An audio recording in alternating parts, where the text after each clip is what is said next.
and how that also links into this whole generating electricity using glass.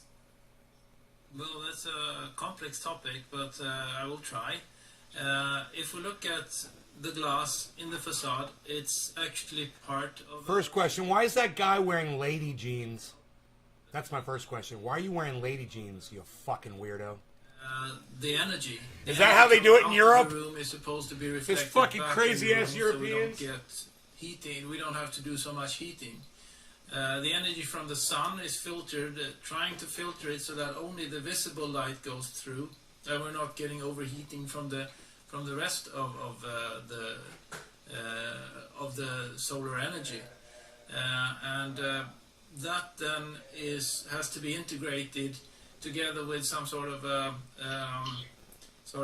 you have to look at the ventilation system, the cooling system, and the type of shader that you can use on the facade to see how can we build a system that creates thermal comfort in our buildings with a good view to the outside, etc. And to really achieve the best balance, we need to use like building simulation software. So for me, the digitalization is to use these building simulation softwares and make it possible to integrate them with like the softwares that architects use, that consultants use, etc. We don't really speak the same language there yet, and that could really help if we all speak the same language on what systems we want to apply. Yeah. A lot of hopium. Oh, no, give me a glimpse into Hopium up in here. How environmentally friendly are your floors? That's a very simple question. I mean, how much recycled material are you using right now in a classic floor? And how is it going to be in the next 10, 20, 30, 40 years? Where do you see the future in floors? Yeah, so if we think about floors, and Cuck is manufacturing a very wide range of products that are used in many different applications. The content of recycled material varies between, I would say, 5 to 10%, but up to 60% in some of those materials. And right now, I am in Italy in a linoleum factory that uses up to 70% of natural and recycled material. So it varies quite a lot depending on the category of floors. But definitively, we are working in order to increase the recycled content from 10-15% right now as an average to more than 30% by 2030. And to be able to do that, we absolutely need to close the loop. That's really shifting from this linear economy to a circular economy, so that we can make sure that at the end of life of a floor, it is not sent to incineration or to landfill, but it is taken back into our recycling center to be used and replace virgin materials. That's very important, because if you think about the floor, again, it takes a few days to manufacture it, a few weeks to install it, but then it is used during many years. And coming back to the point... Oh, there we go. Hey, Callie! This will be also a very interesting tool for us, for our customers, because when the lifespan of a product is 20, 30 years for some of our products, we need to trace them so that when there is a renovation in 20, 30 years, we have the possibility to very quickly understand what's in the... So we're on an airplane, right? Earth. We're all on an airplane, flying through the air, right? And the wings of the airplane break off. And these cucks are telling us how we can make the engine run better. Well, we're all crashing to our deaths with no wings on a fucking airplane. These guys are addressing the engine and not looking at the wings. That's the best goddamn analogy I could come up with to explain this waste of fucking hot air. I've never seen so much bluster and bullshit and empty promises and, oh, ifs, and it may be, and oh, if we get the software that can think for us, if we only get the software that can... Dude, we don't have time to write fucking software, dude. These guys, there's like absolutely no urgency in their voices at all. They're all like, yeah, we're all going to make a lot of money. Wow, we'd fool all these fucking cuck bitches. And here's the technology that's not going to change a goddamn thing so that I can drive a goddamn Rolls Royce. That's all this is. It's a fucking joke. Also reduce the carbon footprint of the product. I'm going to point out all the weasel words. It's really a win-win approach. Yeah, win-win. Dude, this is fucking hopium. This is all this is.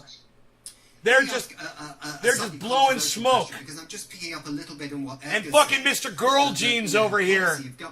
This fucking little girl jeans. Cuck, that you're actually doing things fucking weirdo. in a sense ahead of policy, and that also happens sometimes with the private sector, which is great, and policy then catches up. But Edgar pointed out some limitations to policy, for example, in the US, that promotes larger and larger buildings for all kinds of tax breaks. Is this what women in Europe want? Now, is that a man in Europe? As companies, is this a man? Because you've got Europeans. Is this a man? I'm just kind of curious. Consulting too. For Saint-Gobain or for I mean, Target, surely you just want to send more floors and more facades, right? So you know, if sophisticated May wore a dress and took estrogen for a year, I guess this is what we'd have. Cities that Edgar's talking about, or is there a tension between the selling of products versus the sustainability of the products? Because sustainability. Do you get my drift? I mean, do you get my drift? It's a complex factor. This is complex. We're making cool stuff that will be circular. Oh, we're making cool but stuff. You would like to sell more stuff, so. Oh, there it is. We'd like to sell more stuff. He said the quiet part out loud. He doesn't think we're watching. They've only got 600 people watching. And I think what governments should do instead of putting in detailed legislation. Oh, is he gay? Oh, my bad. Okay, thank you. Thank you, Billy. He's a gay man. Oh, that's okay then. He's a gay man. Thank you. I need clarity, bro. I need to take the cost of. I need a little direction. I don't know these things, man. Thank you for enlightening me.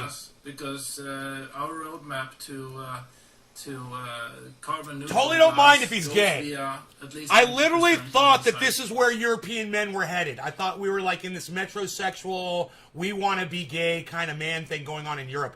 Thank you. Oh, that's a gay man. Oh, thank you. Thank you. Years has developed quite a lot in the way it can filter out, reflect back the heat into the room and take out the heat from the sun, so that a new glass is far superior to a new window is far superior to an old window if it's just right, great.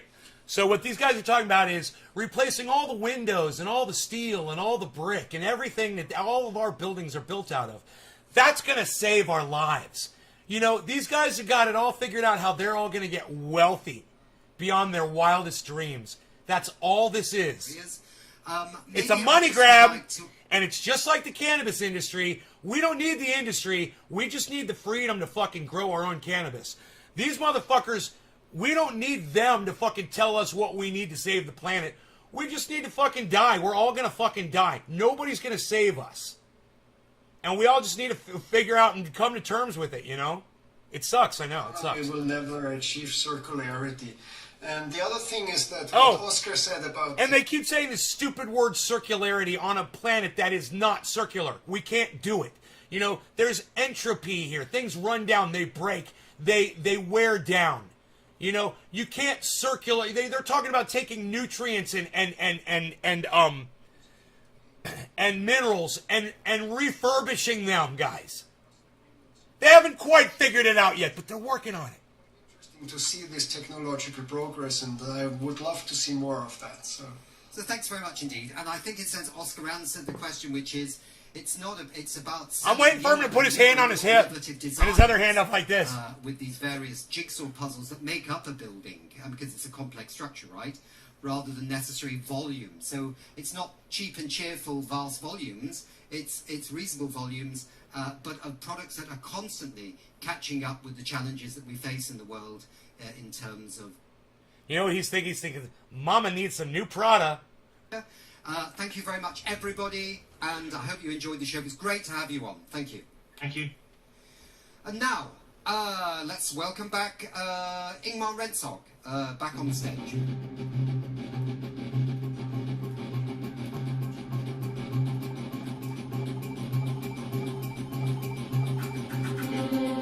I would like to...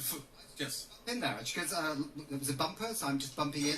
It says, Ingmar, you talked earlier about chatting with our speakers and panelists has there been activity on the app so far? Yes, the guest has been, the viewers has been very active.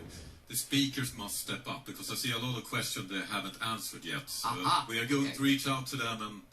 That's not cool. They're like, all of your questions will be answered. All you have to do is register and click on their names, and we're going to answer all your questions, and they're all fucking ignoring the questions. Of course they are. Because they have no answers. You should see my question.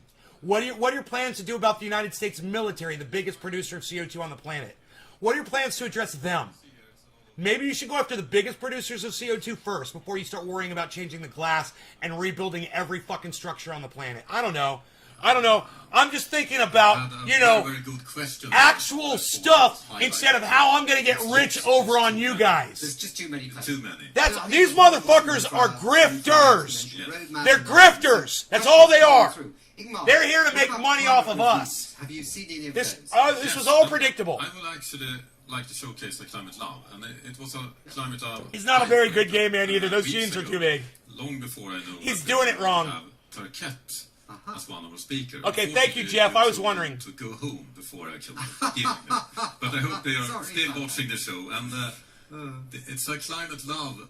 I think I have it here. I hope I find it here. It's a Climate Lab about recycling you gotta go. vinyl flooring. Everybody's got to go. And Turquette has only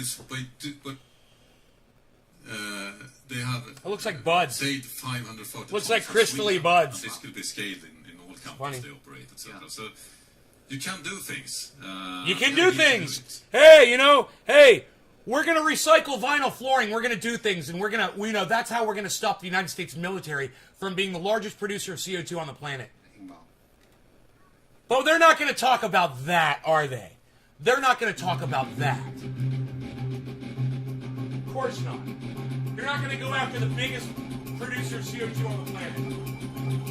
Roadmap my ass. We don't have time. We now move on to the next Take your section own of the advice. podcast. We don't have time. Title, On the Move, Transitioning Transport. Because changing the way we travel is going to save the planet. Yeah, we're going to go green, and that's going to stop all of the CO2 that's being produced by the fucking military. How does us changing the way we drive our cars around on the fucking highways, how does that change the United States military how does it stop them from producing the most amount of CO2 that any other entity on the planet produces? The United States military. How are we going to deal with that? This is a fucking joke. This isn't even a Band-Aid. It's just a fucking money grab. It's not even a Band-Aid. It's not even going to prolong our lives. A fifth. They're talking about circularity. There is no circularity. There's no circularity on this planet. Everything dies. These guys are selling you fucking hopium. They're blowing it right up your asses. What about the life cycle of a car? Its design and also its end. Do we all need to have cars anyway? And what about other ways of getting around? I tell you what, honey. I'll keep my car and you can stay the fuck home. How about that? All right? I'll go out and party on the weekends. You fucking stay the fuck home since you don't need a car, you dumb cunt. The TV broadcast will end at 3 o'clock Kenyan time, but it continues online for another 4 hours with a lot of great content, exciting speakers, etc. So keep watching. Please switch to the We Don't Have Time app in your phone or on your computer. We Don't Have Time app. This is the message. Everyone download the app so you can see that we don't have any time left. First, we don't have time. I'd like Surprise. to welcome back up on stage one of the co-founders of the Exponential Roadmap. Here's my question to them. If we don't have time, why do you pretend we do? He's the co-founder of the Exponential Roadmap Initiative, an accredited partner of the United Nations Race to Zero, and a founding partner of the 1.5 Degree Supply Chain Leaders at the SME Climate Hub. Owen is a global sustainability analyst and writer at the Stockholm Resilience Center and the Potsdam Institute for Climate Impact Research. Together with Professor Johan Rockström, Owen has written the book Breaking Boundaries, which was recently turned into a Netflix documentary with the same name. If we don't have time, then why do you all pretend that we do? Because there's always time to make money built on false hopes and lies. What excites you There's the my most? fucking post. What's happening now with mobility and There's my innovation? post. I think one of the things that excites me, and single ideas, And we have Frederica from Polestar on later. Is the Polestar business model of by 2030 having a car that is 100%? Somebody in the chat just said, so many innovative ideas to make key lifestyle changes. It's not our lifestyles that's killing the planet. It's the United States military, okay? You fucking idiots sold on a fucking lie. Send them your money. Go ahead, you fucking cucks. Send these European cunts your fucking money. They're not doing anything with it. They haven't even written the software yet to figure out what they're going to do to fix our problems. 6 years ago, and all those end dates are between 2030 and 2040. Many at that 2030 date, so that's a complete game changer. And we can see that in the the Munich car show just a few weeks ago. It's been rebranded as the Munich Mobility Show, and traditionally those big German car shows are like this is the future of the industry, and it was quite. Yeah, my cat always tries to herd me to the cat food. Always. I know what he's doing. Always. There's no surprise there. He goes right under my feet and goes right to the cat food. So we're heading really rapidly into the future. That's follow me. Exciting. Indeed it is. So follow me what is here surprising you the and most do your about thing. This transition to a more climate neutral mobility? So I guess on. Oh! One big surprise. Did you hear that? He had no answer. He was like, the biggest shipping company in the world has said it's going to be net zero by 2050. I mean, I think that. Is that the United States military? No. Is that the United States military? No. Are they making any changes? No. Are they run by nothing will fundamentally change Joe Biden? Yeah. They're not going to fundamentally change a goddamn thing. As well. This is a lie. This is a joke. It's a hoax. They're grifting you. They're liars. That's all this is a fucking lie. Scaling, the exponentiality of it all. How fast can it scale? So there's been a bunch of predictions about how fast electric vehicles will scale, and some of them say, from the lowest predictions, we'll have, Yeah, let's not talk about the lithium mines. Let's not talk about what those are doing to the fucking environment. Let's not talk about what it takes to make these cars in the first place and all the CO2 produced to make the fucking cars. Let's not talk about any of that. I think we can see how fast things are happening right now. In 2019, we sold less than 1 million electric vehicles. 2020, we sold about 2 million. In the first half of this year, we are selling 2.6 million electric vehicles. We know that traditionally it's the second half of the year you sell more vehicles. So probably something around... Jesus fucking Christ. Hopium, hopium, hopium. Let's find out. Let's ask Google. It wouldn't surprise me if it's even 7 million by the end of the year. What? Oh, yeah, whatever, dude. We sell about... This motherfucker.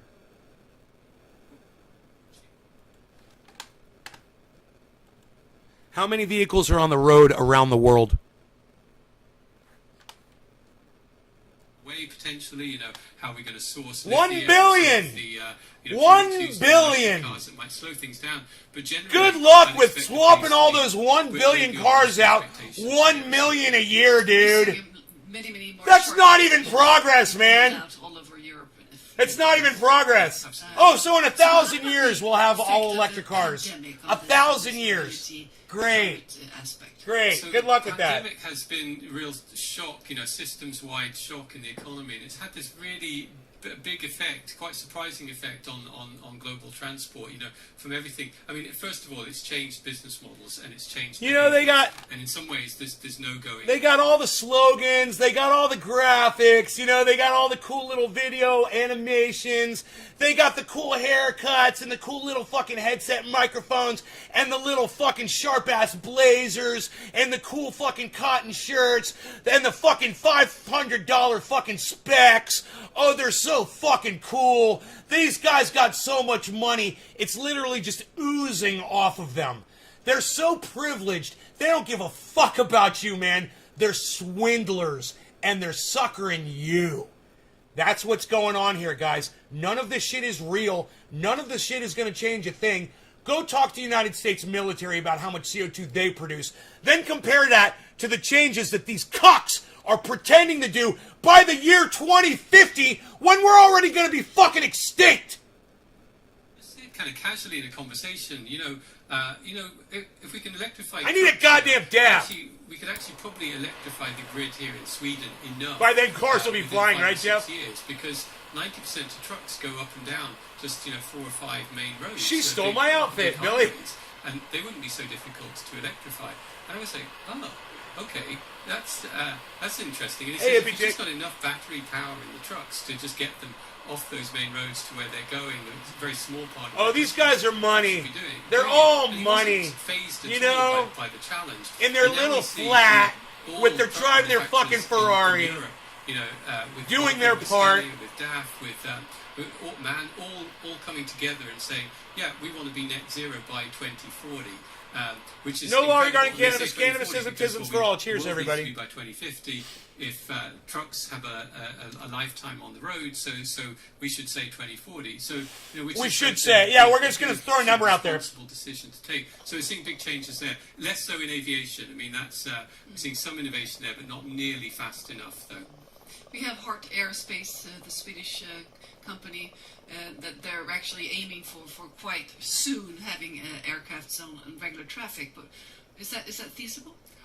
Well, on short hauls for small aircraft, yeah, we should be able to have that within the next decade, for 15 years or so. Yeah, 15 years, great. Places, we're all dead. Helicopters are on the rise, and that's and we're seeing a lot of demand for that to somehow beat congestion on the roads of places like Sao Paulo. There's an announcement yesterday on electric helicopters. But I mean, the solution to congestion isn't just building more congestion in the skies. It's somehow fixing the problem on the roads. The problems have to be dealt with in that kind of systemic way. We also see drones, delivery drones. Speaking of congestion in the air, what do you say about those? So there's so much potential with things like drone technology There's your weasel word right there, everybody. Potential. It's potentially going to save the planet. Potential. There's so much potential here. There's so much potential for him to have millions of dollars off of us and to have all the things that he's ever wanted. That's all these motherfuckers are. They're not doing goddamn Dickie McGee sacks to fucking help us. They don't even have technology, guys. They've got nothing. It's all just words on paper. It's all it is. It's all this is. There's nothing. Big narrative that he is the one person who's seen narrative further than anyone else. Narrative. This big vision. I couldn't have said it better myself. That's all they got is narrative. Thank you, dumbass. I would say he wasn't the only person to see that. I'd say there's thousands of people saw that this is the direct to go. I would say more argue that I'm surprised that the CEOs of the big automobile manufacturers are still in their jobs. I mean, I think they have been a decade behind the times, and I'm sure Elon cannot believe how slow everybody has been off the mark there. So it's really disappointing how slow those companies have been to get off the mark. But they're getting Elon is his god. Wouldn't he wants to profit just like Elon off of its technology. Elon said this, and Elon did that. And Elon's got billions of dollars. And Elon controls the markets. I want to be like Elon. Fucking want to be Elon right there. I must admit, it's pretty impressive. Not just in the cars, but in becoming a multi-planetary species and getting He's impressed. To Mars. Oh yeah, we're going to Mars. Yeah, we're going to Mars. We're going to be multi-planet species. Well, thank you for joining us. Oh my God! Did you hear what this motherfucker said? We're going to go populate Mars. And he thinks Elon Musk is so smart for fucking trying to do that. These guys are fucking idiots. They're fucking idiots, man. They're not even looking at the science. I bet they've never heard of Thunderfoot. I bet they've never heard of Dr. Guy McPherson. Let's not talk Opium. to 3 other specialists in a panel conversation. With me, I'm honored to introduce Fredrika Klarén. She's head of sustainability of Polestar. She's a firm believer in the role of business as a catalyst for sustainable development, and she has also held sustainability positions over the past decades at IKEA and also at sustainability the Swedish fashion retailer Kappahl. Whatever. Fredrika joined Polestar in April 2020 to drive the company's sustainability ambitions forward on issues such as climate neutrality, circularity, transparency, and... There's no circularity on Earth! That's a lie! There's no circularity! With me, we use it, we spend it. You can't use it anymore. It's not Robert circularity. Chase is co-founder. Yep, and you eat former food, CEO you of shit the it out. That's not world's circularity. leading car-sharing network, as well as co-founder of God, these dumb a cunts. network company that moves terabytes of data. Fucking wanna be between Elon. vehicles and- Right, hippie? So Right! in 2019, Wanna be an she Elon, co-founded exactly. Her first non-profit, Numo. And Numo is a global alliance to challenge the opportunities presented by new urban mobility technologies to build cities that are sustainable and Guys, just. So, welcome to Rob. these aren't even half measures. They're like fifth measures. They're like 100th measures. This is a fucking joke. At UNEP, and she manages the UNEP team for active mobility, digitalization, and mode integration. I love it. They got a countdown on the To stage. decouple mobility. They got a from countdown. increasing emissions. Yeah, 8 years. And she's 8 been working years. in the field of sustainability, Right? 8 sustainable years. mobility for about 15 years in the areas of active mobility, 2030. road safety, bus rapid transit. They're gonna do all this by congestion 2030, they charging, say. low emission zones, 8 bike years. sharing systems, and digitalization. I'll see you in 5 So years we'll when the welcome whole to goddamn community planet's on backpage. fire. I'll see you in 5 So I'd like to years. turn We'll to you talk. here on stage. Great to see all of you here. First, I'd like for you to reflect on Owen Gaffney's interview here on stage. Would you like to start, Fredrika? Absolutely. I loved hearing Owen describing this amazing development that we are now seeing when it comes to electric vehicles. And I agree, it is amazing to be a part of this EV revolution. Polestar. But we also at Polestar so clearly see. I wonder what her net I'm worth is. frustrated about that the transition is not happening fast enough. Even though we see growth, we still see that we're just a marginal player on the global. Then why won't you horizon. admit that we've lost We this really battle? want to talk about how can we speed up this transition. You can't. So this climate solution that You got Joe Biden and Donald Trump to deal with, man. You got Hillary Clinton and the United States military against you. You can't beat the United States military. They're fucking almost undefeated until Afghanistan. And how can we secure that we produce them in a sustainable way, and also that we don't try to And you ain't Afghanistan. Try to really. You ain't gonna beat secure the that United States all military. the fossil fuel cars are replaced by an electrical vehicle, because that will not be America! sustainable Woo! at all. Thank you, Fredrika. Carly, you are impatient too. I know that for sure. What's your take on Owen's presentation? We're impatient. Yes, we're all Thank you. impatient. Really inspiring, Owen. Thank you. Lots of food for thought. And I think what really struck me is this realization that we're in the midst of a mobility disruption, a gear shift, if you like, a real change in thinking is needed. And I think It's needed. for the first time. This Hey, we better majority start changing the acceptance way we that think. need to transform how we think about the earth. It's a little late. How we use resources, and that we just cannot keep taking and taking and taking. But we are, but we I are, think the but we other are. thing that it made me think about is, sometimes we want these kind of advanced solutions. Hey. But sometimes the most simple. Are you guys in the goddamn Amazon putting the fires out? We'll get to talk more about that in a few moments. Thank you. We will. Robin, your thoughts, please. Yes, I was reflecting that when Owen was talking. I'm looking at smoke from fires right now out my window. Said yes, EV is the path forward. It's definitely part of the path forward, but we're not going to achieve our CO2 goals if we don't shift people from vehicles to those other things, and we're not going to solve all the other problems that come with our existing transportation problem. So while we're transforming the world, which is happening right now, we need to also solve multiple problems, not just CO2 emissions. I'd like to stay with you, Robin. The connection to disruptive technologies that we spoke of in the previous section, it's strong, of course. But do we rely too much on these technologies and disruptive factors and focus too little on the human part, the human behavior in all of this? Right. I feel like that has been the core of my work, is not looking at the vehicle, but how are people going to use that vehicle? What does it imply to them? And we know that right now we've built out our entire infrastructure to make cars the simple and easy choice, completely reducing the viability of going by other modes. And that has caused huge problems to date. And if I think about EVs as the perception of our only choice, it means that we're doubling down on this broken system where people are unable to safely travel other ways. So I love technology, and it enables us to become multimodal. I would say that is profoundly true. And multimodal... I can't believe we've been talking about this for 5 years. They're finally doing something about it, and I'm critiquing the fuck out of it. And none of my audience members want to be here to watch this. So let me just tell the 9 of you that are here, thank you for the few of you that are here.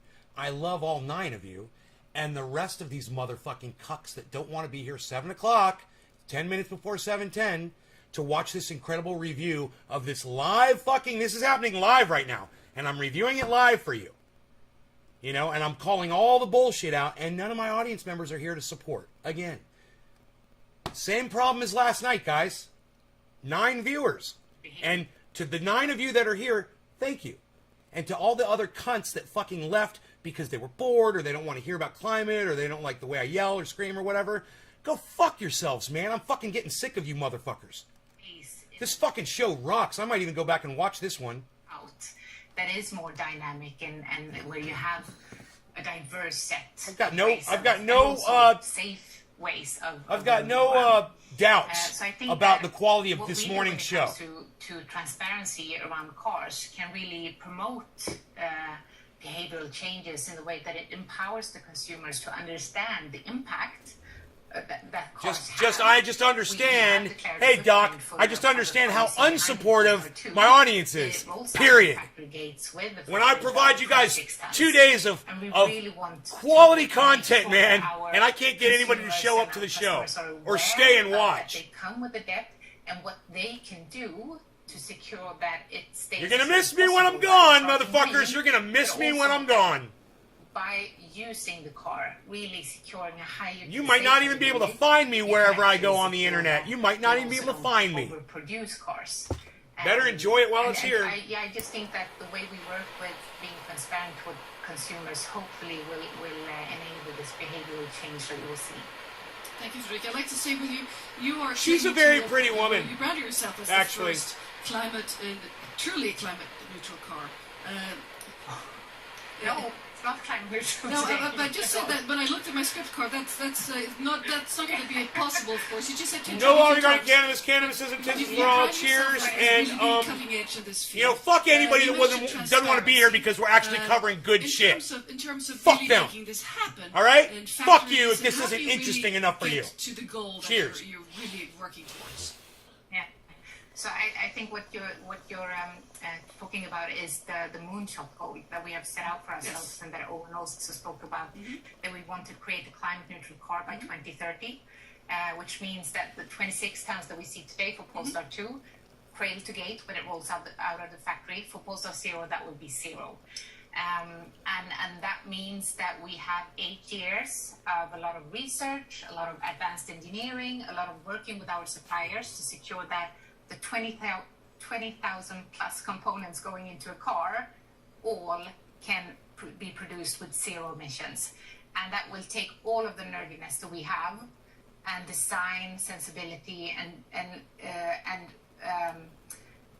love of innovation and technology to really secure this. And we're going to be fully transparent in this journey. We really want to be guiding stars in the industry. So whatever solutions we find, we want to spread them. And we also will... All of these people know that we don't have time.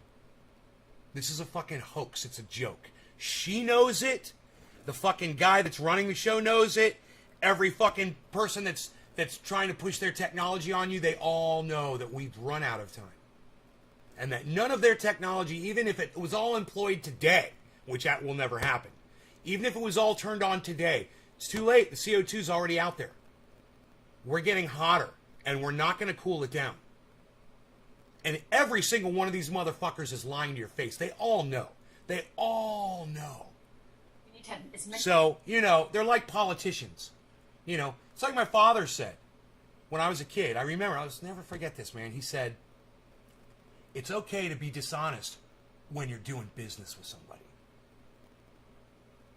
If you're selling something to somebody and the item you have is worth $50, and you could sell it to them for $100, you do that.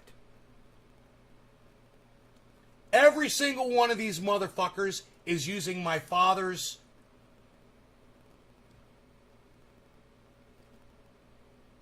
philosophy for business.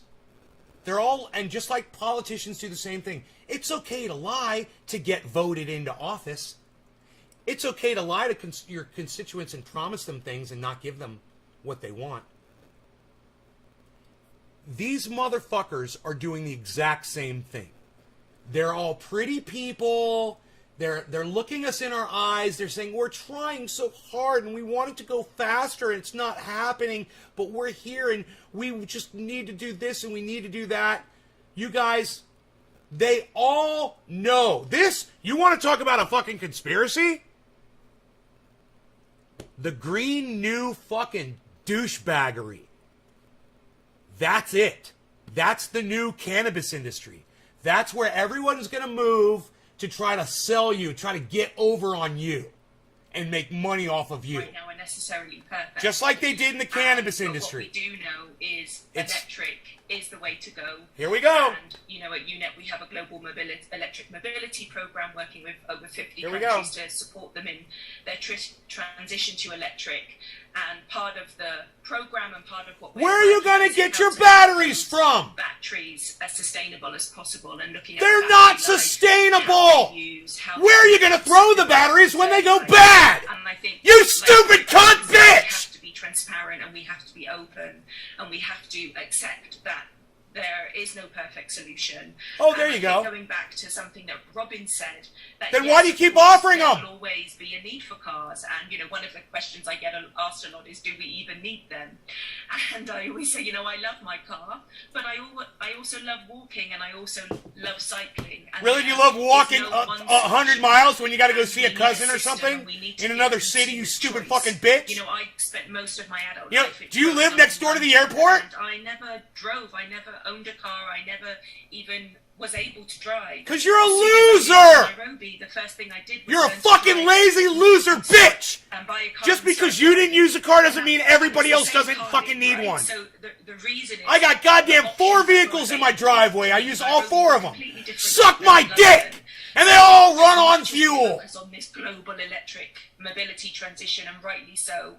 We need to equally put as much investment and priority Am I yelling? And focus on other options. And remember that in much of the global south, up to 90% of citizens are walking and cycling. And actually they will never be able to afford any car. And we need to keep them safe and protect them. And when they do have a bit of money, we want them to keep walking for short journeys and not jump on an emitting motorbike. So we need to do lots of things at the same time. Thank you, Carly. But we're not gonna, so this won't work. Why don't you go back to that a bit? Why don't you finish that? But everyone would have to be on board. You know, it's kind of like the COVID vaccines. Everyone would have to play along. We'd all have to do it, and then we could do it. But no one's gonna play along, so we'll always have COVID. No one's gonna play along, so we're all gonna fucking go extinct. Because nobody's gonna play along. We're not gonna play ball. We're not gonna do it. Aspect of being able to share cars and, well, mobility as a whole.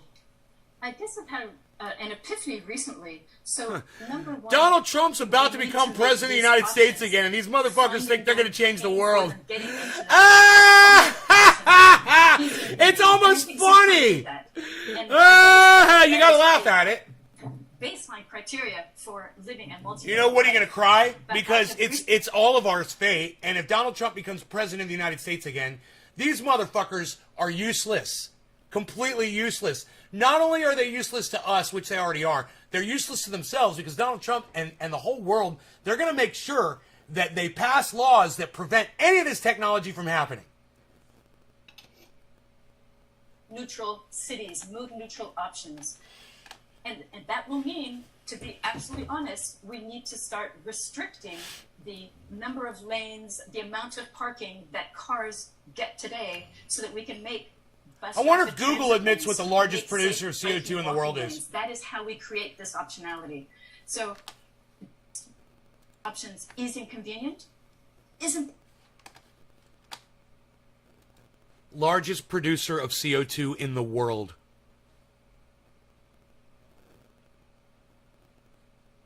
China.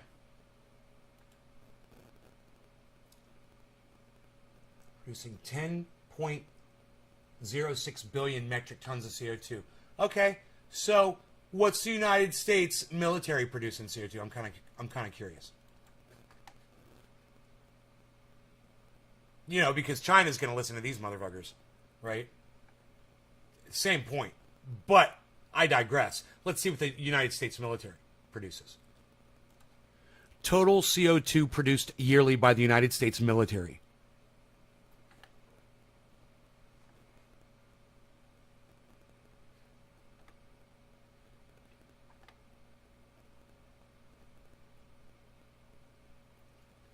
Okay, so China produces 10.06 billion metric tons of CO2 a year, right?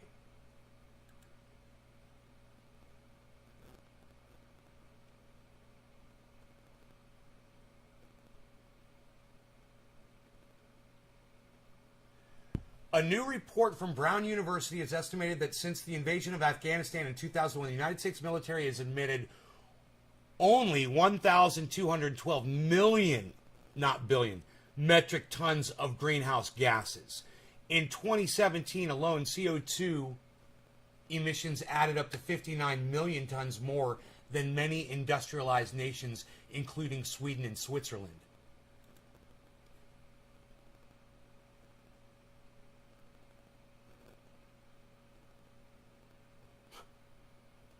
I can't get a straight answer.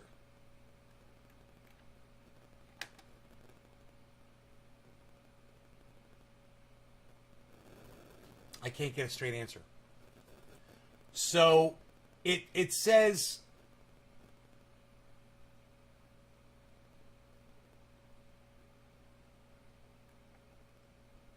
they're talking about money. That's not CO2. That is so weird. It says how much CO2 does the United States military produce, and they answer by saying arms production and the military supply chain plays a significant role in in the carbon cost of war. In 2019, sales by the largest 25 arms producing companies reached an estimated $361 billion, an increase of 8.5. That doesn't talk about CO2. There's a chart. I have found a chart. Let me look at the chart. United States military CO2 production.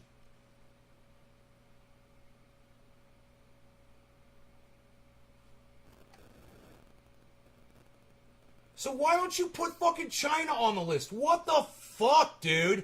They're like, the United States military produces more fucking CO2 than Morocco, Peru, Sweden, Hungary, Finland, New Zealand, Norway, Switzerland. The whole countries do, right? But they don't show the countries that produce more. Dude, China's producing 10 billion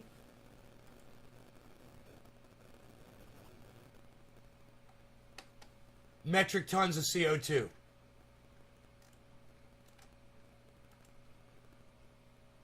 How is that overlooked when people are talking about the United States military being the largest producer of CO2 on the planet? I think China has them way fucking beat. I don't know where I got my facts misrepresented. How much CO2 does just the United States produce on its own, I wonder? Total CO2 produced by the United States of America every year. 6.5 million metric tons. 14.5 trillion pounds of carbon dioxide. Pounds. Metric tons. Okay. So we're saying tons. It's not apples to oranges, so it's 10.6 billion metric tons. And this is only 6.5 million. Dude, how can China produce so much more CO2 than America?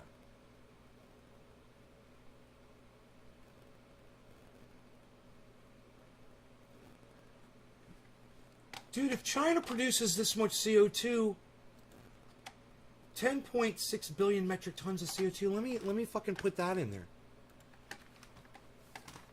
This isn't even a drop in the bucket what these motherfuckers are talking about. China produces 10.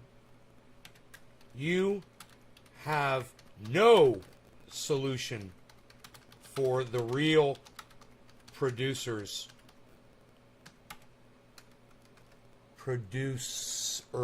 of CO2. Why not tell your audience this?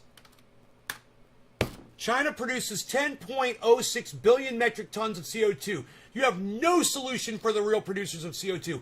Why not tell your audience this? There it is in the chat of the live stream. No one is answering my questions, by the way, in the chat.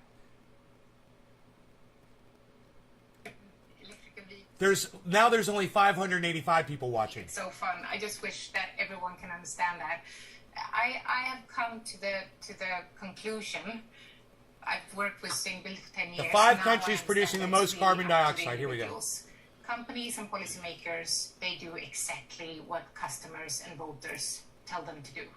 So it is really up to each and every one of us to change and to really put more pressure and to be really outspoken on what you want. When you go to purchase a car or just anything, use your consumer power. It is so powerful. And also, just lastly, there are actually apps out there to share cars.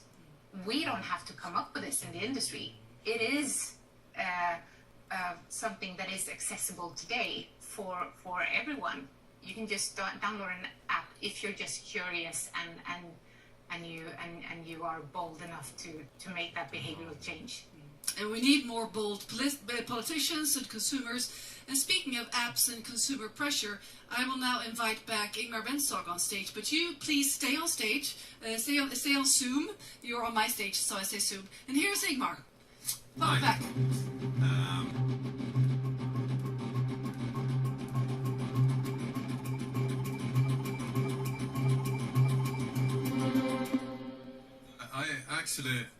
I have an ID to Polestar to demonstrate that it's Polestar. No one's answering my chat. It's the last chat. We don't have time. 589 people watching this. And out of 589 people, none of them have answered my question.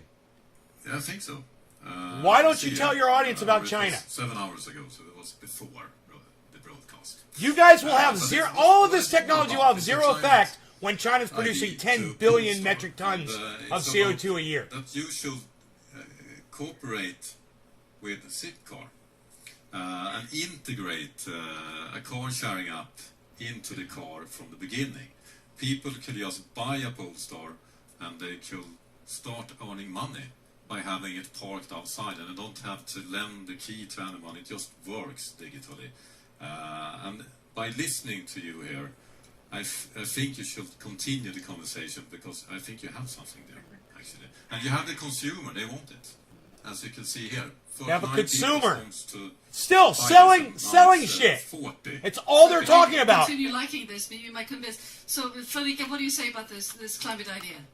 Well, it's great that I know Robin now, since we have this great business opportunity. Business opportunity. The technology is in the car. I mean, we have this interesting Google interface in the car, which can absolutely enable downloading apps like this in the future. So, without saying too much, it's super interesting. Mm-hmm. Yeah. I would add to that, she's right, that these things exist right now. And so I was thinking, as we were having this I said, you guys are seriously talking about selling products and making yourselves money off a crisis we have no control over, based on lies. The largest car we'll ever need. You know? Year. We think, okay, in August for my 1 week's vacation, I need this big thing. So I would like people to focus on what do they need 90% of the time or 95% of the time, and for that small, that one trip, that 2 trips a year, for them to go rent a car. And I bet they would save money over their whole year's expenses, and just the idea that your one vehicle has to do every possible thing and then we buy too much. That we need to buy what we need for most of our life, and then in this multimodal sense, I can go rent a car at another time. So there are apps to exist to buy cars, and we have to get to share cars. We have to get in the mindset of it's not one size fits all. I can choose different things seamlessly. Thank you. And Carly, from where you're located, how would this be changing the traffic situation if you could have electrical cars, Polestar cars, for instance, to be shared easily in your city? Right, I'm going to be really honest. So where I am situated, 70% of the people are walking. And they will be lucky if they could maybe afford a bicycle in the next 12 months. So from where I'm sitting, I'm really bothered about stopping these crazy road fatalities, children dying on the streets because they can't cross the road safely. And yes, of course I see the benefit and the value of car share, and when I'm in Europe, that's exactly what we do. But right now, I just need safe sidewalks for the people that I'm trying to support in countries all over Africa, Asia, and Latin America. And it's really tough because all of this focus is elsewhere, and I'm just trying to pull it back for the majority. Thank you. Well, thank you for sharing your very important perspective. And for Robin and Frederica, well, to be continued. Your conversation about this will hopefully be fruitful. Thank you, Carly, and thank you, Frederica, and thank you, Robin, for joining us. My pleasure. Thank you.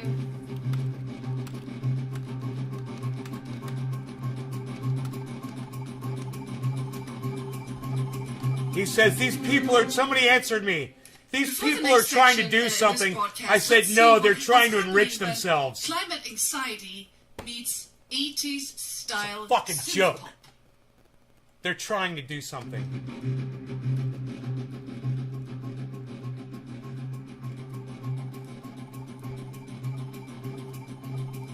He said, it's about getting countries like China involved. Like everybody else, and so 10 billion metric tons, bro.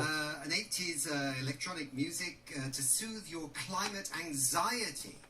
I think we have to ask the question, why do you call yourself the climate zombies?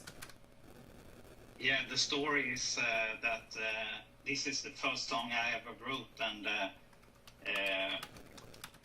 I thought I liked the 80s, and we had the Cold War, and every song had a rather dark side of it, and I focused on what's the big problems today, and it's the climate crisis. So I thought that would be a nice thing to write about, because people don't think about it, but it's there and it's ongoing. Yeah. So what can you do? Just wrote a song. And when I uploaded, you had to write a name for the band, and I didn't know what to I'm having a conversation with this dude in the chat now.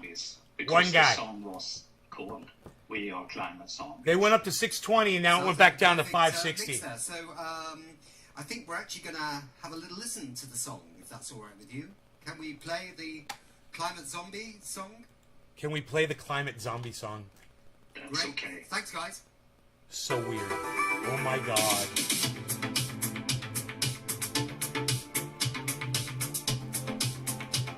I know the dance.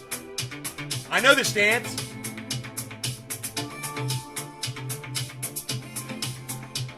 This is fucking fantastic.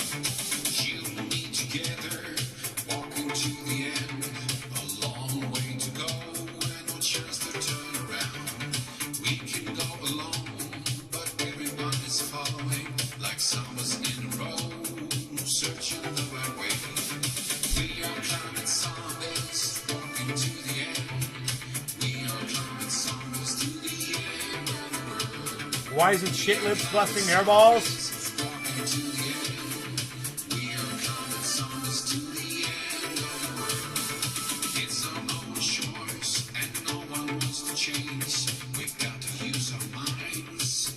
I said in the chat, I said, okay, now I'm sold.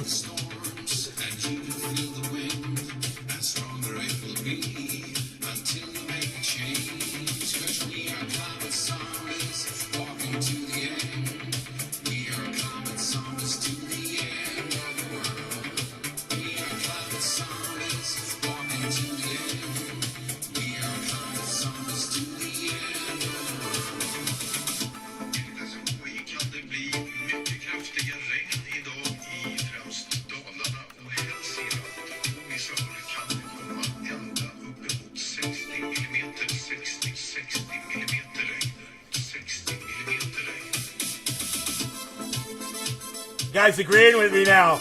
I already won him over. He's like, I know it's a crap load. I know it's a crap load, he said. I said, oh, you're starting to make some sense now, huh? I gotta switch to my active channel. Actually, it's kind of groovy.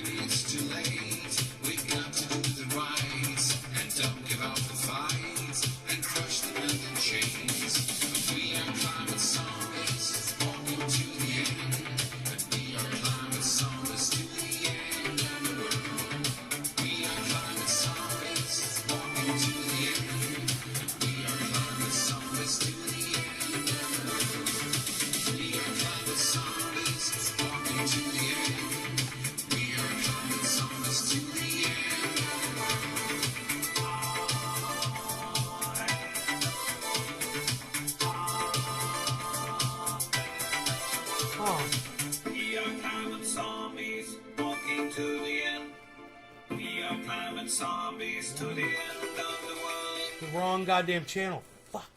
It's the wrong channel. Wow. Well, I don't know if you could see me, but I don't know if you see me. I was dancing along to that one.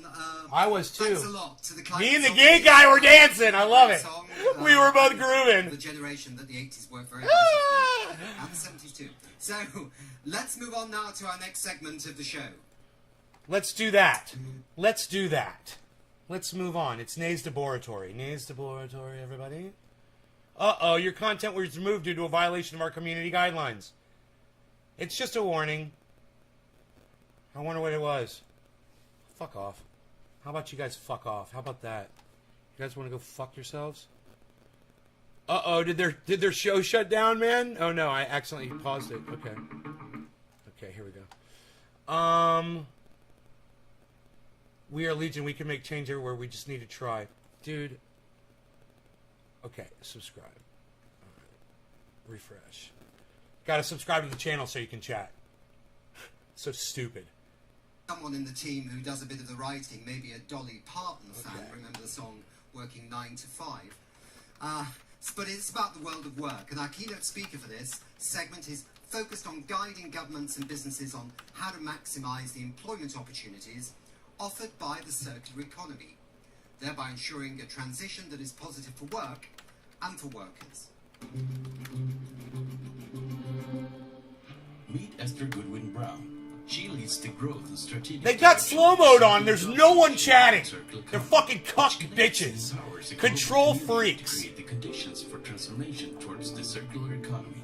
The Circular Jobs Initiative guides governments and businesses on how to make the most of employment opportunities offered by the circular economy, ensuring a transition that hippie chick, oh nay, she says. Yo, nay, good morning, son. Just about to make some caveffe. Esther, thank you so much. I got me splish. I got me splish. You have the floor. Thank you so much. So what I'd like to do is start by taking you all on a journey and turning my lights back on in here. A journey that shows you how we've designed the world around us. And she had to move to turn her lights back on. Dude, that was the most obnoxious thing in the whole world. She's living sustainably and her lights shut off every few minutes unless they see her moving. And to turn her lights on, she had to move while she's doing a live broadcast. That's how obnoxious these morons are. Fuck! God, you're an idiot! Or even drinking water at her station. The day's task is to assemble the back of smartphone covers. The quota is 600 per day. That's roughly 1 per minute. At the end of the day, she gives in her timesheet, which shows but massively underestimates the amount of overtime she's worked that week. Massively. But she knows that without at least declaring some of this overtime, she'll not make the living wage that she needs to provide for her family. Massively. Let's fast forward a month. to the other side of the world. Let's fast forward. The phone this woman helped to make is sold. After just a few months, a different part of the phone breaks. But because the phone company doesn't issue replacement parts, There's a glitch in the matrix. Did you hear that? There's a glitch in the matrix. The phone is thrown away.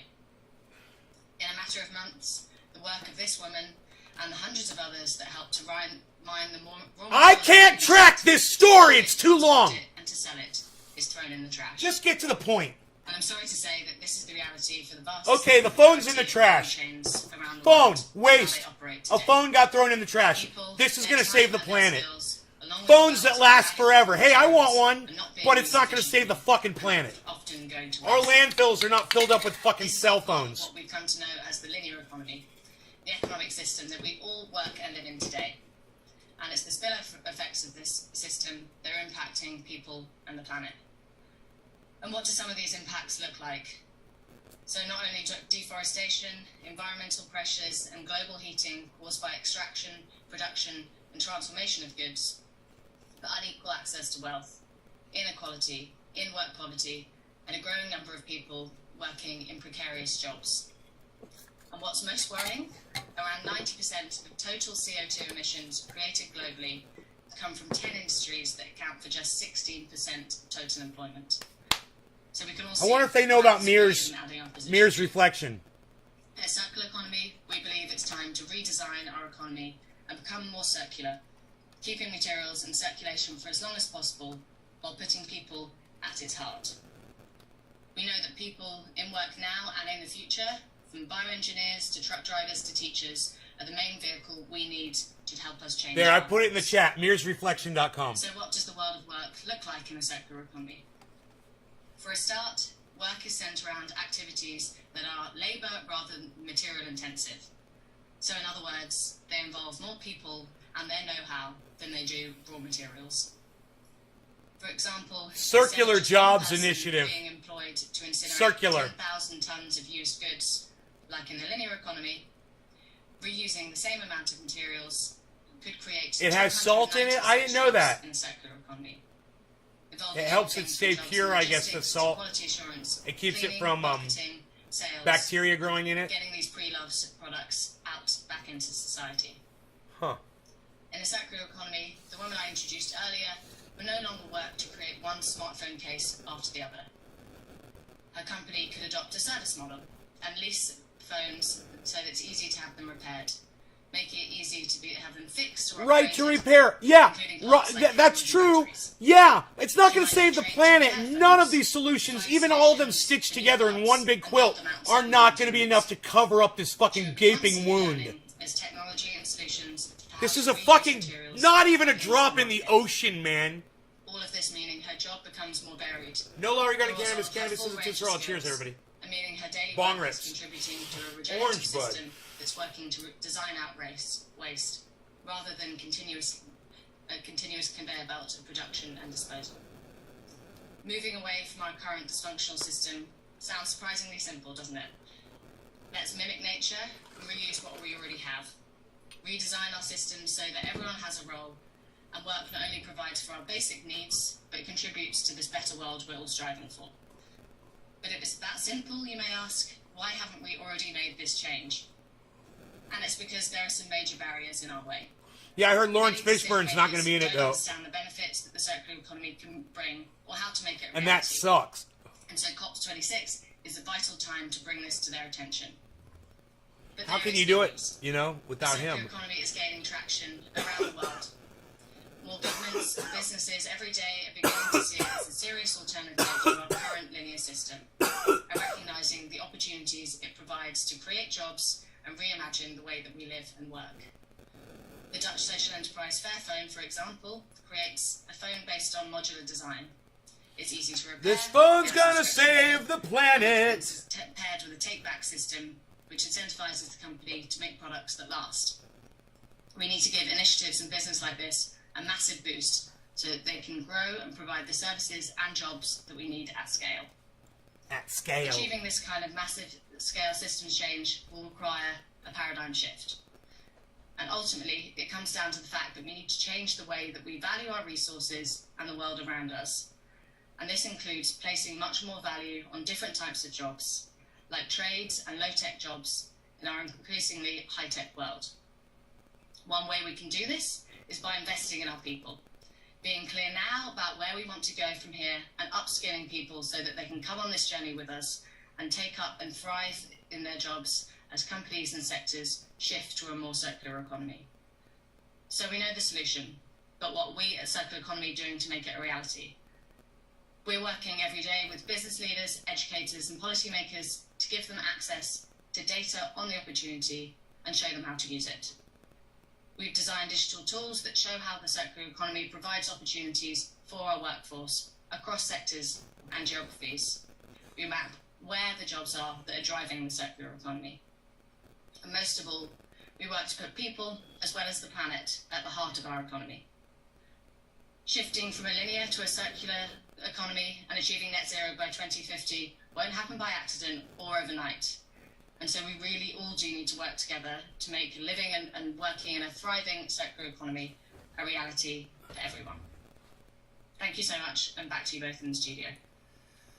Well, Esther, that was tremendously interesting, and I know a hard needle to thread, actually, this story, but you did it very well, and it was absolutely 8 years fascinating. left. So thank you. 101 days, 8 years. And, I mean, it is true, Till I think, 2030. from studies with renewable You know, energy, how many more jobs are created in that versus fossil fuels. So, what the fuck do you think you're going to do by 2030? Your stupid little countdown doesn't mean dick on your goddamn screen there. They got this little digital countdown. It doesn't mean anything. Oh, we're going to get this all done by 2030. You're going to get what done by 2030? You're going to start making more batteries that die and then have to go to landfills, and you have to mine more lithium, and you have to pollute the planet that way? How are you going to mine the fucking lithium? It's not going to go online. But do you think that online is also part of the story of the circular economy and people moving forward in the 21st century?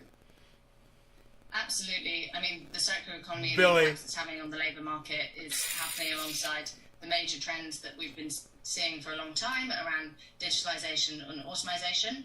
And this movement towards all working online from social distancing has obviously accelerated that need. The fuck was that noise? Basic digital skills, but in many cases, quite advanced digital skills to get by as we are. So absolutely, these trends are cross-cutting and contribute to each other. And a last question, which I know Katerina wanted to ask, but I'm going to ask it, which is, okay, if we're going to reduce waste, what does this mean for more jobs in areas like repair rather than waste disposal? And I like that because the Japanese used to have something called the 3 R's, reduce, reuse, and something else. And I said it should be the 4 R's. You should include repair. Is repair a big part of the story? Absolutely. I mean, in definitions of the circular economy, it's often about saying let's design out waste entirely. So ideally, recycling is the last option, and we're remanufacturing, we're reusing and repairing things. And actually, you find the further you move away from waste disposal and remanufacturing towards it's so frustrating and sad. You create. So absolutely. Great. Thanks and a lot, we're Esther. all We're paying for this If you ignorance. want to stay with us, that would be great. Up to you. Great. Thank you. Thanks so much.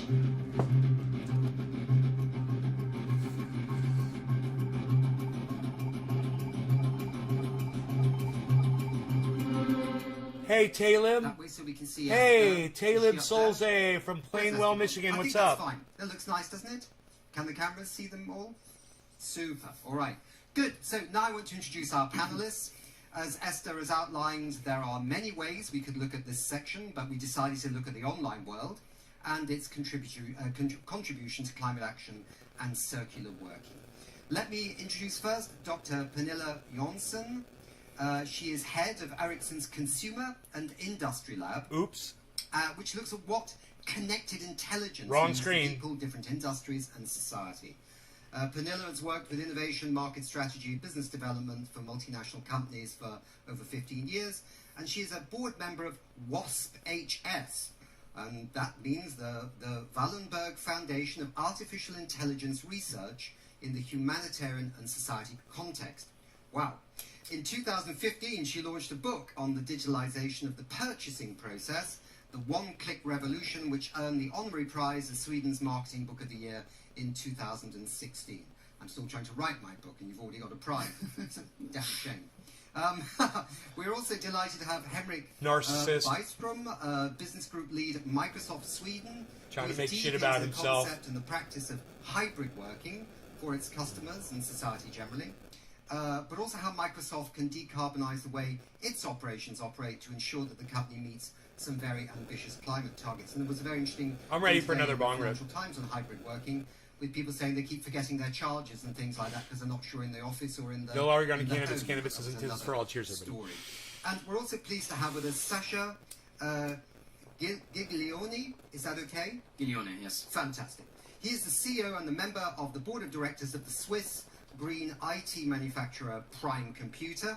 Sash is also a board member of the European Technology Chamber and the Climate Action Commission, where he fosters awareness and supports the use of European technology to reach the UN's sustainability He's got goals tweezed eyebrows, globally. too. Okay, so Billy. panelists.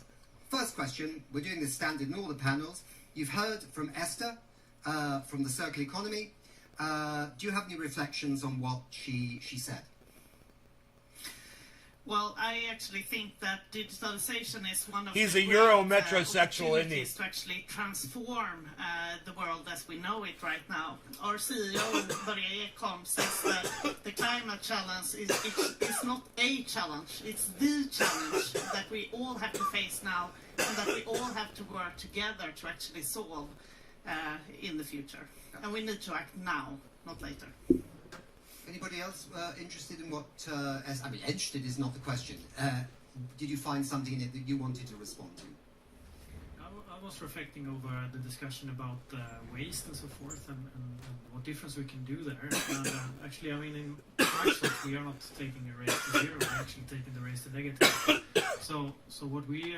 one example of that is the product actually that we launched yesterday, the new mouse that is coming out, that we have taken waste from the plastics in ocean and actually created a recycled plastic mouse in that way. So that is one way of in how hardware can actually change. Yeah. Sasha, yeah. I fully agree. So we need to get away from the linear system, make waste, and get into the circular economy, and that's what this day is all about, I think. So just for the viewers, just to say that this panel is constructed in a way that is trying to look at, say, the world of work and circularity and the online world, because we can't cover everything, it's such a big topic, but also to look at the things that we use in the online working world, which is where Sasha comes in with Prime Computer, just so the viewers understand the logic behind all this. Okay, so we are all of us, whether we are working from home or on the move or in an office, experiencing online employment, which seems to be good for the environment and the carbon footprint, and good for jobs, hopefully, too. And one reads almost every day about companies that are revising their travel plans. Flying to meetings seems a bit, like a distant past. There'll be a bit of that going on, but not as much as before. So I just want to say in this chat that we want to have a bit of a glimpse into your thoughts about the online working world, but also a bit of science fiction as well. Because I know you've got a bit of science fiction in your back pocket there, Pernilla, that it's going to make the experience of working in this world, this online world, attractive. So let me first go to Pernilla. I was fascinated with something you said to me on the phone the other day, and I think I got this right, that you think surveys of customers that you've done around the world and clients or customers have often said people want to do something about climate change. They want to do something, but they're not sure what it was. But now, because of the pandemic, they've realised what it is. It's working online. It's working at home, maybe. Was that one of the ideas that was coming through some of your research? Well, we have actually surveyed consumers for over 20 years about the threats that they see to society. And in that time, climate change has risen from a main concern from 10% of the world's consumers to 1 in 2, which is a major jump. 50%. And I think that this really says something about the level of concern one has. Yeah. However, from 10% when it comes to 1 in 2, the awareness of what behaviors create sustainability, that awareness is not really there. Rightly, consumer says that not commuting to work is one of the best things that you can actually do for the climate. at least if your car is... That's not driving on true, gas, right? man. Look at what But China is putting it out. is You're not going to something stop that anything. actually 84% Hey, we're all going to of stop the driving to consumers work, and underestimate that's going to as a fix it measure all. to fix the climate. Right. So we have a little bit of awareness job to do here around the practices that we can change. Right. Okay. That's interesting. Henrik, you told me a few days ago that a few years ago, Microsoft contributed to literally taking huge numbers of cars off the road in Stockholm. What has this pandemic taught us about that? What did you do a few years ago? And do you think that what is going in the online world and what you're actually producing as companies, etc., is going to actually increase the numbers of moments where we see increasingly less cars on the road and increasingly less people driving around? Well, I think this is very interesting because if you look into the hybrid context that we are in at the moment, we at Microsoft Sweden, we have worked in a hybrid world in about 10 years now. And actually, back in the old days, 10 years ago, we had an event that we called the Work from Home Day, where we actually encouraged people to, for one day, stay at home, close your office, stay at home. Oh my God, I cannot believe these people, man. In the good old days when you said you were working from home, right? So, but now, 10 years later, we see that it actually works. What we could see already back then was that as there were a lot of companies joining us in this work from home day, we could see that there was no traffic jams in Stockholm those days. The one day of the year, there was no traffic jams. And when we now hit the pandemic and everyone realized that hybrid work is actually working, right? Mm-hmm. So we could see now that it has had a tremendous effect on the impact that we make on the climate. For example, we can see that the water is blue in Venice, and we can see that it's a blue sky above the urban cities, right? So, yeah. But also what we can see as a result of our journey, we are now a completely paperless office. We weren't that 10 years ago, but we have been so for Great, 10 man. years. Great, you're paperless. We have also seen that we have reduced our office space about 66%. So there is a lot of things that actually can have a great impact in this hybrid world. I feel a bit guilty now. I've got all They these both cards have that handkerchiefs. have a paperless office, but So weird. Sorry, I'd rather need them just in case. the Fucking telephone little packs handkerchief.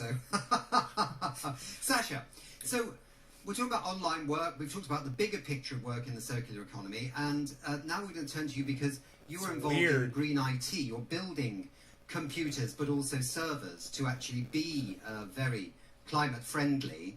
And I think a little bit picking up on what Esther said. She mentioned a phone company that is trying to. You find if they're wearing the exact same coat, dismantle much easier and then bring them back into circularity. Give us a glimpse into what Prime is actually doing and what you're actually heading for, in a sense. Sure. So circular economy is basically sustainability by design, and it should benefit all stakeholders and the environment, right?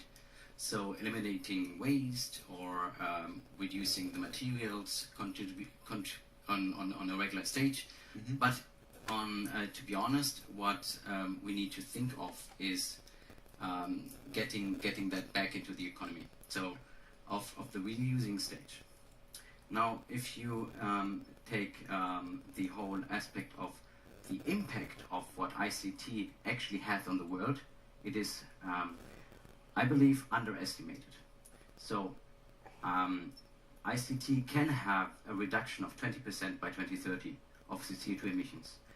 And now, already today, ICT has 10% of the energy. Yeah, Billy, right? And it is estimated that 20% of the energy used in ICT will be in 2030. So we have a lot of potential that we can adapt and change. So if you look then on Prime Computer, and what we do is we adapt the aspect of circularity by design.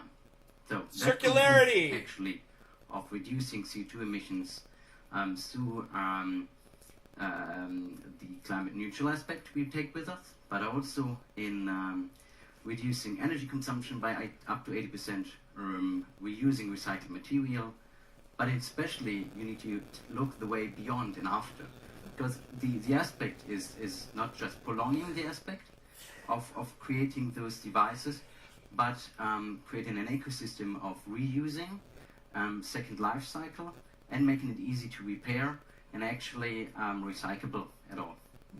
Yeah, if So let's see, only. If workers are not going to be tempted back, I mean, people have short memories, right? A pandemic could go away, and then we all get back into the same working modes we had before. Hybrid working seemed a cool idea, but now all our bosses want us back in the office. How do we fight against that? How do we make the experience of being online really fascinating and interesting? I mean, what will holograms do for that? Smelling coffee on the other side of the world over your computer, will that make it so nice to be online that we would just fight against being dragged back to the office and whatever? Yeah. Well, I'm so glad that you're talking about this, because this takes us right from the present into the shift to the future, right? Because today we live in a screen-based world, which is basically two-dimensional. But the next leap of the internet will be the three-dimensional internet, right? And there, you know, we can take away a lot of the gadgets that we have today and really go into a digitalized mode. If we go into a world of mixed reality, that is 3D based internet, you wouldn't actually need to have a laptop. You could actually write on your laptop in the 3D kind of projection of the laptop, right? Which would be really good for sustainability. However, at Ericsson Research, we take this vision even further, and we say that probably by 2030, we will be able to digitalize all of our 5 senses for both sight and hearing, but also touch, smell, and taste. Oh, bullshit. And this will actually enable us to communicate in a much more natural sense than we did in this screen-based world. Yeah, you're going to be able to smell and taste things over Tell the me digital, something, guys. So maybe we can just expand it a little further. So there will be new experiences online. There will be a sense that, you know, we're much closer to people a long, long way away, which probably means something for the aviation industry, but let's not go into that.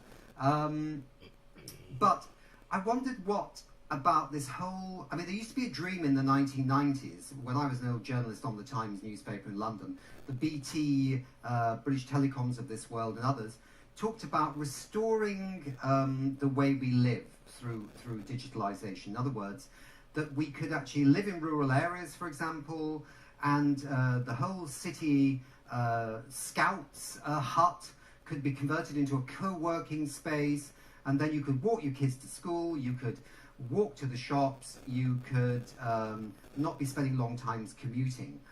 Are you seeing, as a result of digitalization and that sort of thing, but also as a result of the pandemic, what everybody needs right now, moving out of cities into the rural areas a bit more and starting First goddamn good idea I've heard on this whole fucking live stream so far. I asked this question because, you know, God, we are more urbanized than we've ever been before, and the progression of urbanization has gone very fast even now in the developing countries.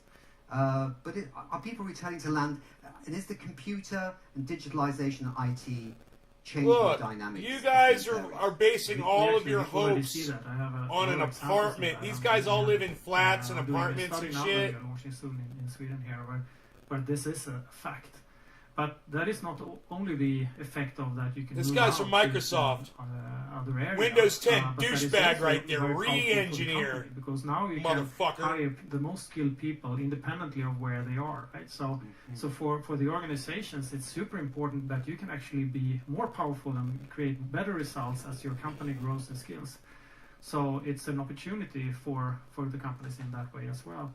And on the question if our bosses are actually forcing us back, I think that will actually self-solve, because we can see from the studies... It was meant to be a little bit of a joke. Yeah, sure. But what we can see is that the studies shows that we want to continue to work in this way, because we have seen the values of it, but we also want to be in the office. So that is sort of a hybrid paradox. Oh my God, he's wearing a rug. That's funny, dude.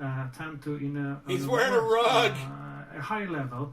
wants to go back to the office. But on the other hand, underestimates He's trying so how hard. much we as employees want to return to the office. Yeah. So there is a hybrid paradox, because some people really enjoy, for example, focus work from home, and someone does that from the office. Right. So we will work in a hybrid context. That is a fact, and we need to prepare for that. That journey is going now. And we need to prepare all facilities. That dude next to him's like his little mini-me. To really land in this, so we can achieve this. I'm going to go to Zach in a minute, but I want to go back to Esther, because There were a couple of things that came up there, and maybe this is more just chatting about it, really. But look at that rug. So Pernilla was talking about almost dematerialization of the IT equipment, and I'll come back to that in the session, Sasha, as well. Look at that rug. Which sounds fantastic, but then on the other side, what happens to jobs then? You know, if there aren't computers to repair, makes me sound really old-fashioned. Somebody would have said it's the same of putting horseshoes on horses, right? The horses are going to go, and you'll have no horseshoes to put on horses to be out of work. But I mean, is that an issue? Right, Dematerialization leads to no work, or is it a job killer or a job winner? I don't know. Well, I mean, unfortunately, none of us can see and have a crystal ball and definitely know this for sure. But when we look at, the Industrial Revolution and all of the advances we've had in technology in the last 100 to 200 years, those have only ever created more jobs. Right. And so the feeling is that although it's an unknown, so that can make it seem scary, actually, most likely it will bring around more employment opportunities. But obviously, every shift will mean jobs are needed in different sectors, and then we come the challenge of how do we move people across. But I also thought it was very interesting to come back to that, the 5 senses that we might suddenly all be getting digitally, and then we don't need to be in the office together. Here comes Diesel. I also think it's interesting to go back to the point you made around, this isn't the case for everyone. Lots of us have been working in the safe harbour of our houses for the last 2 years. Right, Enoch? For many people, their jobs aren't feasible in that kind of context. And so it'd be interesting to think how these new technologies and these 5 senses can also support those professions in receiving some of those benefits that we're all seeing, as we all agree, from working more flexibly. Yeah. I actually do think that we will still go to the office because it's the social aspects that we kind of lack. So I don't ever think that we will actually demount the physical meeting between people. Okay. Sasha, this concept, so you're building computers and servers with very low carbon footprints. You're trying to achieve a circularity of this equipment. I know that some of the equipment it also helps in the developing world and many things. Is the long term or even the medium term the dematerialization of equipment? Do you see it that way, or will there always be a role for a physical, living piece of kit, as it were? To give you a little bit of a context, 53 million metric tons of e-waste has been generated last year, and is expected to be 74 million by 2030 if we don't have a massive global change aspect there. And only 18% has been recycled. That's massive. And we need absolutely to make a change because we consume, as I mentioned at the beginning, linear, take, make, waste. So that's one aspect of a circular economy where we definitely make a change. So obviously we have been forceful of putting that in aggregate solutions, not only through methods I mentioned earlier, but especially in looking on creating potential solutions in the take-back system. So not just creating the computers to be easy to repair and recycle, but looking on how to get it back through a blockchain or software opportunity. But in general, I think what we all have here in common, we need to have a behavioral change in mindset, not only in the companies, but also in the consumers and in the governments. And that's majorly important, because ultimately our goal should be to avoid and reduce CO2 emissions at all to a maximum, right? And that should be the ultimate goal. And with a just translation for labour. I'm sorry I'm going to have to stop right now, because literally we've got 30 seconds, and I have to wrap it up. So sorry, but it's a bit like a TV show. There's another show coming on afterwards about, I don't know, cooking or something. So thank you very much to all our guests and panelists. Thank you so much to Esther for that. We could have talked a lot more about that subject, you know, jobs in nature, restoration, and all kinds of other things. We chose IT and this sort of area. But I want to thank everybody for being on the show. And I hope you tune into our next broadcast, and we'll certainly watch what you're all doing. Thank you very much indeed. Thank you very much.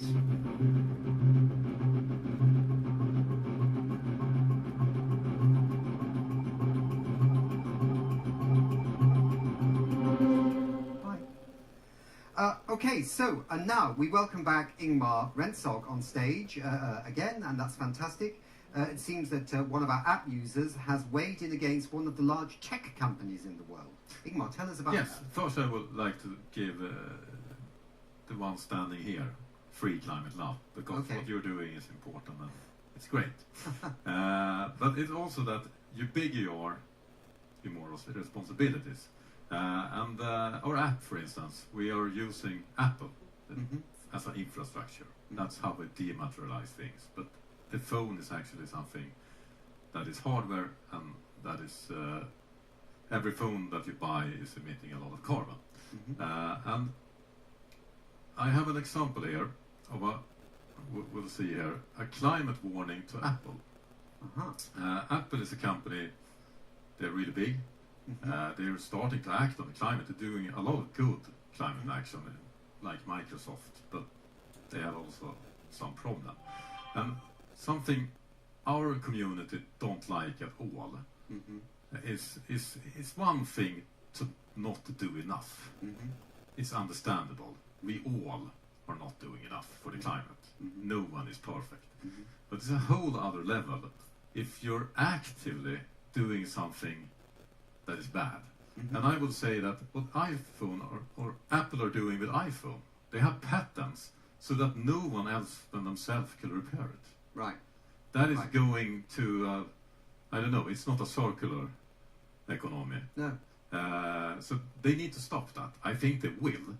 But hopefully they may do it a little sooner if everyone watching this scrolls down and agree on this climate warning. Yeah. And I will also like to showcase how you could use the We Don't Have Time platform, because if you're curious about the company, you can also look up the company and go to their profile.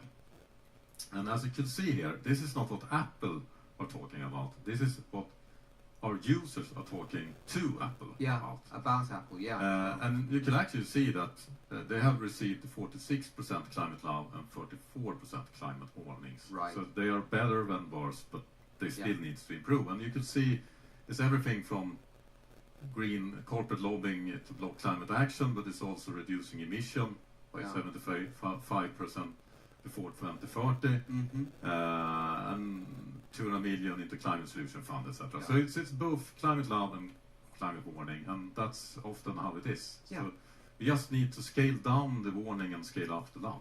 Exactly. And the ideas as well. That was a bit on the list, like 20% exactly. of ideas. Like make your phone very easy to repair. Yes, absolutely. That would be a good idea. Okay, thank you very much indeed, everybody. Thank you, Ingmar, very much for this, and thank you, our guests.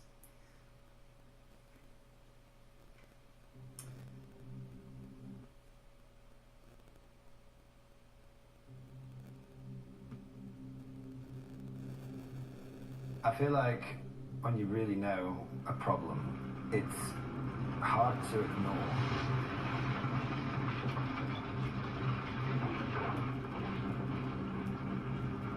Waste is a human thing.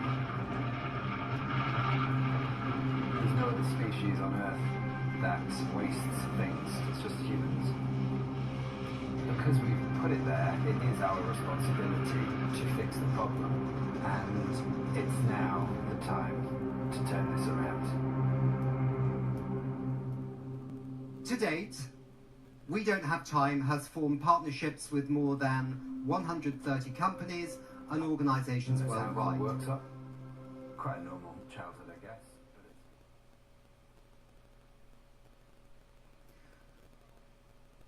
One of the latest, yes? Okay, that's not what the script says. Strong with nowhere else to turn, I guess, and wash dishes. Through being told that I was stupid and I'm a failure, multiple times by even teachers, created this chip on your shoulder. I became very ambitious to do something with real value, and so I began something of a food pilgrimage.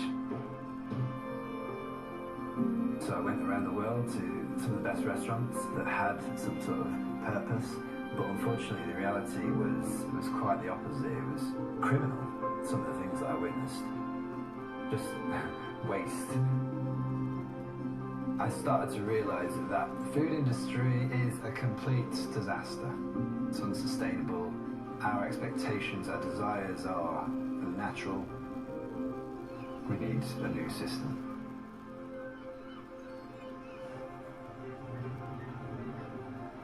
I opened Silo because I had a vision of a food system that was better, a food system for the future. Silo is a zero waste restaurant. Everything is designed from waste. What zero waste means is we don't have a bin. To not have a bin, we go to farmers, to fishermen, to foragers, and we say, bring the food to us directly. And when you trade directly, there's no packaging. The food comes from nature as a whole ingredient. We maximise the resources to minimise the waste, and then the eventual waste that will occur get composted, and then that compost goes directly back where our food grows. It's that simple. If we want butter, we have to make it from milk. If we want flour, we have to freshly mill wheat. This kind of food is alive, really alive, and when you create a system with no potential of waste, it's very easy. It's very easy to not have a bin. However, the only way I could describe the early years of Silo is moving through thick fog. There was no manual to a zero waste food system. No one had done it. Little did I know, it was going to be the hardest thing that I've ever done. I realised the reality is that nature never gives you the same thing twice. So when you're dealing with a natural food system such as Silo, consistency is very difficult. But I don't think they'll be ready in 2 weeks' time, Douglas. Farmers are not the most punctual people in the industry. I think another month. We'd have services where we were praying that the farmer would come in any second with those lettuces.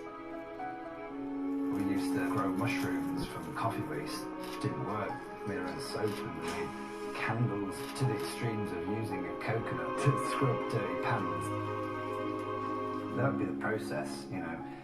Failure, failure, failure, failure. Sort of success, failure. Whilst we kept striking brilliant ideas, it would be like 1 in 100. And dealing with 99 failures was stressful. There's only so many knocks you can take before waving the white flag. I just went for a hike with Rogie. One of my pine trees, 120 footer. Doc, thank you. Wow, that's amazing. 120 foot tall tree is dead. And it's over my neighbor's pump house.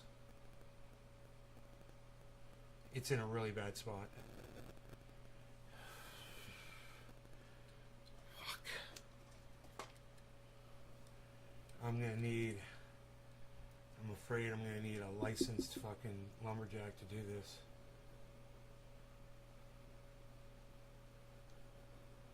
What?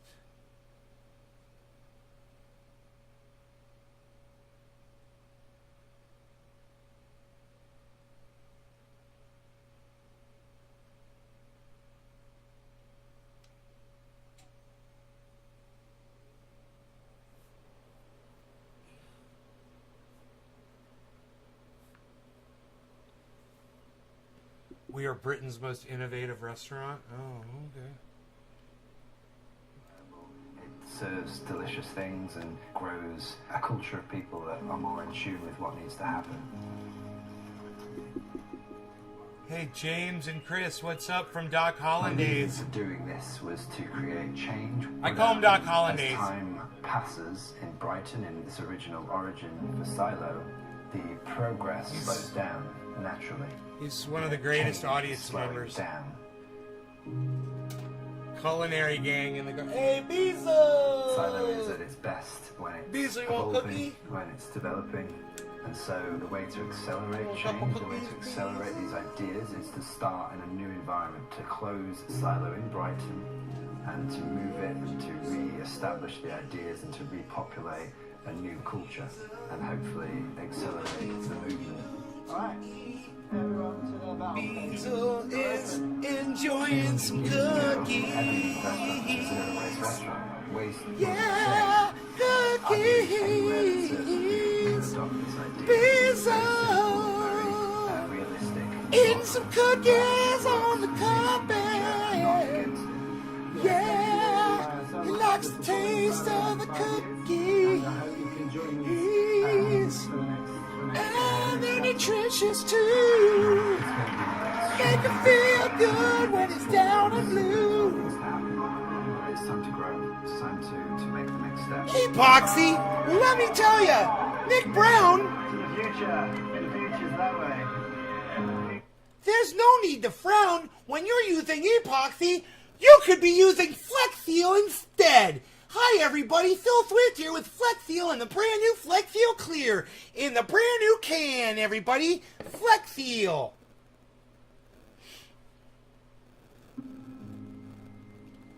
Hello, Fishy. Hello. There are so many Fishy. problems in the world. There is so much to fix. Go out, you use your creativity, and you commit yourself, and then you can fix any problem.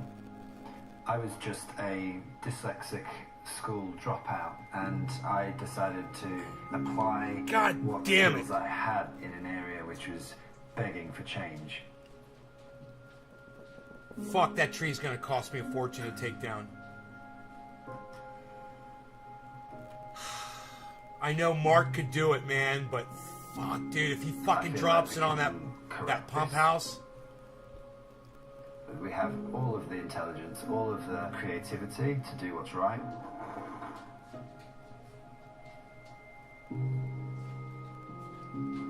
It's a 120 footer, it's just man. a failure of the imagination. It's a 20-inch log. You know, I don't know what the fuck we're gonna do. I know if I get Mark out here, I'll be like, yo, I'll do it right now. You know, just do it, you know? And it's fun and shit, you know, for him. For me, I got to rebuild somebody's pump house so that tree comes down on top of it. It is right behind their pump house. 20 feet. It's 20 feet behind it, not even 20 feet behind their pump house. And that's down the mountain, you know? Fuck, dude. It's like, fuck, I got to spend the money, you know? Let me ask John if he's... I want to thank the Climate Crisis Hub, an all-in-one hub for creative climate content and organizer of the Climate Crisis Film Festival for bringing this film to our attention and sharing it with us so we could actually see it live on the show today. And it was a wonderful documentary, I'm sure you'll agree. And it's also a film by the England Your England film, directed by Matt Hopkins. I think we needed to say that. I hope you sat back, and I hope you enjoyed it. It was fantastic. Is that the end? Yep. Oh, maybe not. Oh, yeah. We missed some of these. Man, I woke up this morning and this thing was already on. I was like, I gotta bring you guys in, you know?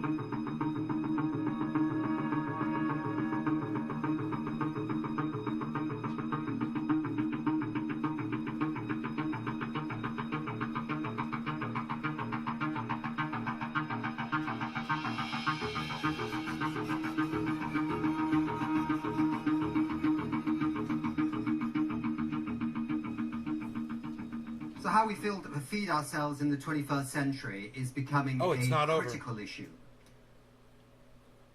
With around 10 billion people set to be alive by around 2050, the question is, how can we farm, produce and consume food without damaging the climate, natural systems like forests and soils, and the planet's precious plants and animals? I'm very happy now to introduce our keynote speaker for this segment, a man well suited for this task.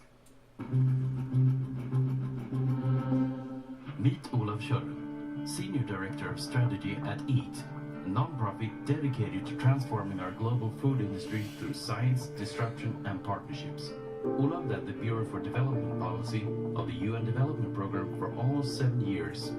He played a central role in the complex and highly political process that led to Agenda 2030 and the Sustainable Development Goals in 2015. At EAT, Olav leads engagement on global policy arenas and guides EAT's science and knowledge initiatives for maximum impact on food systems, policies and practices.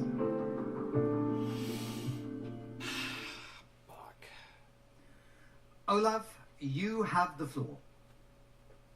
Thank you so much, Nick, and thank you for this opportunity to take part in this incredible summit and to talk about food. Now, what's the problem in a nutshell? Well, our food systems are failing massively, both people and planet. 690 million people are chronically hungry. Diet-related illnesses are skyrocketing nearly all over the world.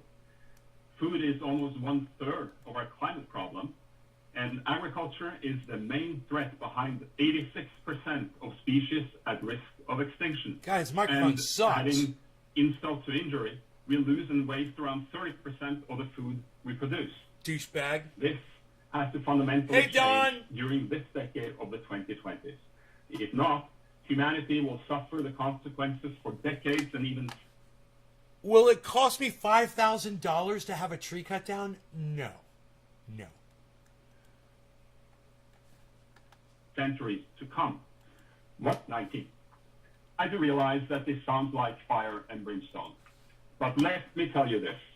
What all of this actually means is that our food systems, what we choose to put on our plates every day, what we produce and how we produce it, are actually a fantastic arena for tackling humanity's greatest challenges.